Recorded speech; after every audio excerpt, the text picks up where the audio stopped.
হে viewers, আসসালামু আলাইকুম। আমার বোন রান্না করছে আর তাকে আমি হেল্প করতেছি। এই যে দেখতে পাচ্ছেন সব কিছু এলোমেলো হয়ে রয়েছে, কজ 3 বোন মিলে রান্না বান্না করতেছি। পরবর্তীতে আবার গোছানো হবে। আজকে ট্যাংরা মাছ আর মুরগির গোশত রান্না করা হচ্ছিল সেহরির জন্য। আর এই যে এখানে বেশ কিছু মাছ আনা হয়েছে রোজার দিনে নাকি না আমি জানি আই নো যে রোজার দিনে শাকসবজি মাছ এগুলো বেশি করে খেতে হয়। যেহেতু I am not a fish lover, so এগুলো দেখে আমার কেমন যেন লাগতেছিল।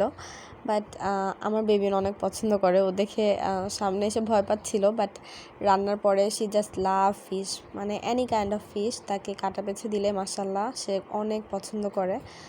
এগুলো মিক্স ফিশ একসঙ্গে কেনা হয়েছে। এখানে আছে কই, পাবদা, ট্যাংরা, তারপরে মাগুর, জিওল এগুলো।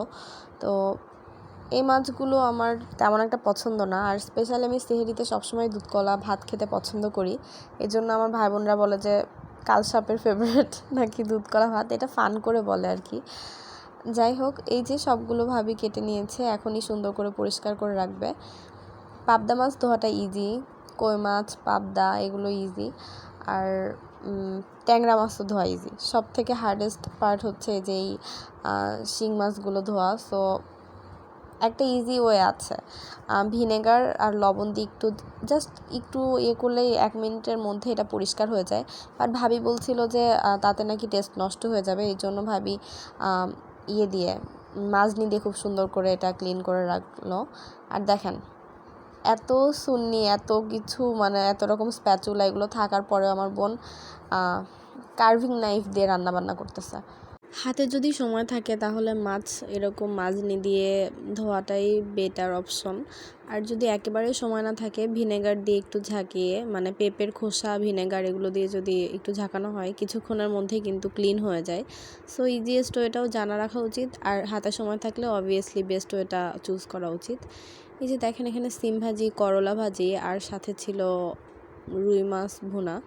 ভাবির হাতের রান্না অনেক মজার, সো এটা ভাবি রান্না করেছিলেন। আর এইটা আবার আমি রান্না করেছিলাম। ও সরি, এটা ভাবিরই রান্না। আর এই যে এটা আমার বোনের হাতের রান্না, মুরগি রান্না করেছে। আর এটা আমার রান্না, আমি এখানে বরবটি ভাজি করেছি, তারপরে মুরগির গোশত ভুনা করা আছে, আর ভাত রান্না করেছি, সাথে ছিল বড়ি দিয়ে মাছের ঝোল সবজি দিয়ে।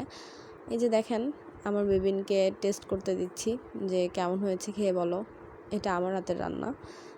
সো বেবিন আজকে, মানে ও অলরেডি ওর পেট ভরা ছিল, ও খাওয়া দাওয়া করছিল একটু আগে, আর রান্নার পরে টেস্ট করতে দিচ্ছিলাম, সে তেমন একটা পছন্দ করে নাই। দেখেন সে দই খেতে যাচ্ছে, আমাকে খুলে দিতে বলতেছিল। Thank you viewers for watching my video. আল্লাহ হাফেজ।